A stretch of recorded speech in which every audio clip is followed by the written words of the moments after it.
Electron just got nerfed. But don't worry, that doesn't mean the mechs are dead. In fact, I'll show you how to unlock the powerful potential that Magnetic still can provide in the current comp and all the synergies that they have. We'll break down two of the main builds. The first is a high cap Electron based build, and the second will be a easier to hit Serena build.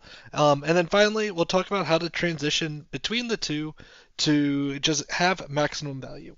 So the high cap comp is focused around Electron. This revolves around generating Dr. Booms and abusing end of turn effects to scale rapidly.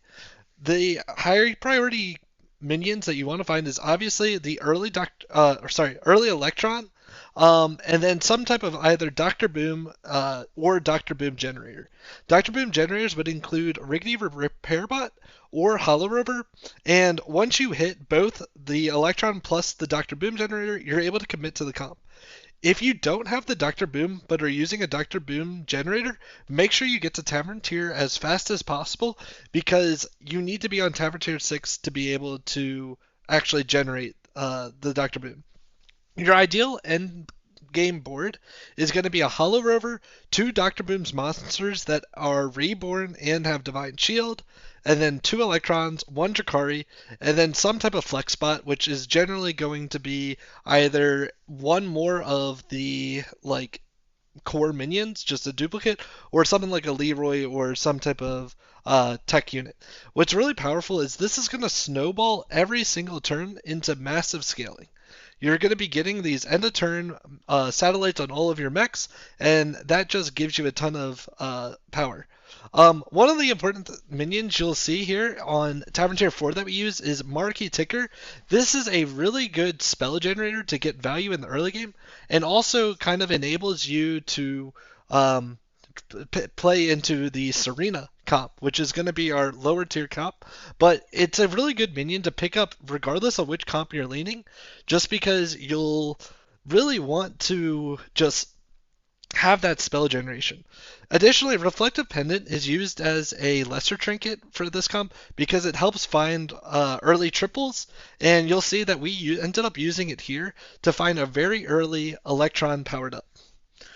The other units that we end up playing here are going to be the Drakari and the Hollow Rover, as well as Dr. Boom, and they all just scale really well from Reflective Pendant, as this is essentially a combo-based comp.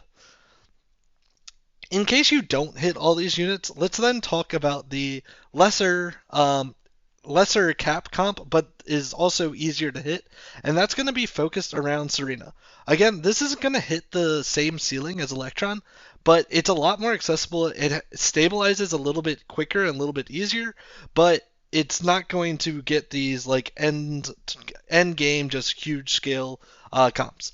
The focus of this is going to be around Serena and some type of spell generator. We talked about Marquee Ticker before, and that's going to be a really good enabler. And once you have Serena and the spell generator, you can reasonably commit to this comp with the caveat that you might be transitioning to that first comp that we talked about. The ideal setup for this in the late game will be one Deflectobot, which you're going to put your Dr. Booms on. But you can additionally, if you have the Electron, that's the time that you would transition over instead of putting the Boom on your Deflecto. On top of the Deflecto, you would run 1 to 2 Serenas just for your scaling, 1 to 2 Marquee Tickers as they're the scaling with the Serena, and then 1 Drakari to just get even more scaling off of the spell generates. This comp's going to be really strong at stabilizing on Tavern Tier 5, where the higher tier comp is going to be stabilizing really on Tavern Tier 6 once you get the booms and the electrons. Generally, what you'll do is play this comp to transition into the higher tier comp. Really, the way then is how do you transition between the comps? The first thing that you're going to do is once you find electrons, you're going to replace any of the Serenas that you had with Electron. The next thing that you would do is once you find Hollow Rovers, you would replace your Hollow Rover or your Marquee Tickers with Hollow Rovers, as the spell generation isn't going to be as important with the without the Serenas. Again, if you found a early Dr. Boom and placed it on the deflected bot, you can keep that.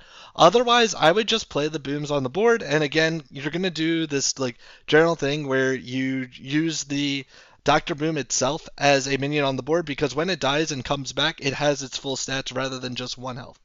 The main thing here to know is when to pivot, and the key piece to kind of remember is lean into Electron if you find it. If not, ride the Serena as long as you can. Finally, let's just talk about some of the trinkets and which ones you should kind of be prioritizing. In general, I think mechs have some of the weakest current trinkets. A lot of them focus around magnetics, and those just aren't really strong enough as they are. But a couple that are worth talking about. The first is Divine Signet is a really strong lesser trinket. It gives you usually you're going to have 2 Divine Shields on turn 6 if you are in a mech comp and you're offered this, and it's going to be pretty reasonable for you to find that third to be getting the 3 spells every turn. Reflective Pendant, again, we're showing it in this video, but you can see just how strong it is. When you're only playing like 2 or 3 different units on your board, you're going to be getting a lot of just those core pieces duplicated, and you're just getting more effect out of all of your minions.